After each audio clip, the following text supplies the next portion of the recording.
You are watching Tech Confessions, created by Amy Lewis and brought to you by VMware.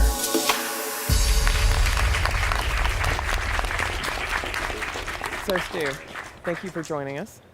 Thank you for having me, Amy. Absolutely. What would you say your software-defined moment is? Wow.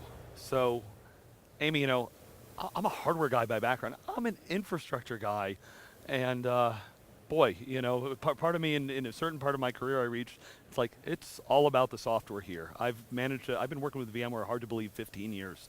And I've seen this wave of virtualization come, and all this cloudy stuff has come. So I have a hard time, you know, realizing what that moment was, because like the frog in like the pot of water on the fire, you just kind of wake up one day and realize, oh my God, you know, software really is eating the world, and I've been living it for a while.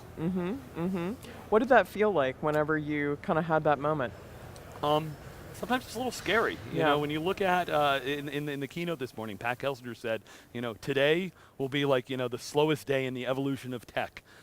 And it's true. It's one of those weird dynamics that some things still take a long time to change. You know, our friends in the networking world, you know, fast pace of change is not necessarily something that most people think of when they think about networking. I remember I used to draw diagrams and talk about, you know, this generation of stuff, and it's going to take us 10 years to get from the standardization through the deployment. But that being said, I mean, we're always being thrown new technologies, new information. There's no shortage of new things. So it keeps you on your toes. I mean, on the one hand, it's exciting because it never gets boring, but on the other hand, you know, boy, it can be tiring at times. So it's always great to, you know, get together with friends and people in the industry that you like talking with, find the stuff that excites you, as well as, you know, find out what I need to worry about and what stuff, you know, maybe I'll worry about that later down the line.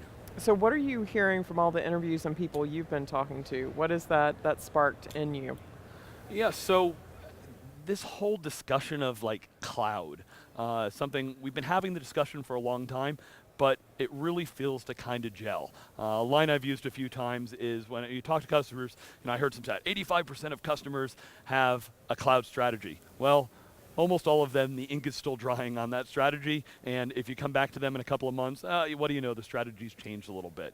So where everything fits into whatever we call it, a hybrid cloud or multi-cloud world, we're starting to get definitions. We understand the power of the, you know, the big companies like Amazon Web Services, what Microsoft's doing, what Google's doing, and the rest of the ecosystem. So it's really interesting to kind of see this maturation of this stage and where we move going forward.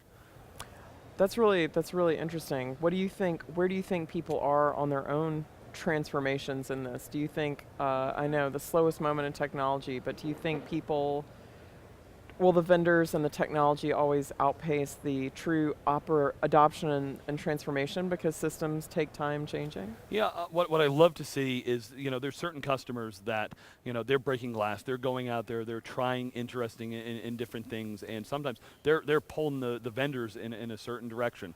Because, right, I think one of the things many of us hate is if it's new technology just for technology's sake, that's not great. So, you know, if I look from the networking space, I mean, Pat Gelsinger got up on stage and said, you know, what vSphere was for the last 20 years, you know, NSX is going to be for the next decade or more. I, you know, feel, you know, kind of humbled that, you know, I'd actually talk to some of the Nicira people pre-acquisition. It's one of those, you know, I happen to have been in the right place to see some things really early, like virtualization. I think VMware had 100 employees the first time I talked to them. You know, Nicira had a very small number of people and wasn't the billion-dollar acquisition. To see where that's come from where it started through where NSX is today is exciting, and wow, it was, you know, really one of the high points of the show is where that kind of interconnected fabric is as VMware and the Dell family puts together their multi-cloud strategy. So, I know this is a safe space. Yeah. You have a lovely set with theCUBE, your home show, as we like to say. Is this more comfortable here? You know, it's nice to be able to sit back. You know, our chairs sometimes, my tailbone just gets numb sitting in those, and you're kind of wired into a chair. It's always great to talk with you, Amy, and you know, kind of kick back and relax for, you know, what do we get, 5 minutes before I'll be running off to the next thing. Well, thank you, Stu. It's always a pleasure. Thanks so much. And thank you. If you would like to be comfortable on the couch, then join us. TechConfessionstheshow.com.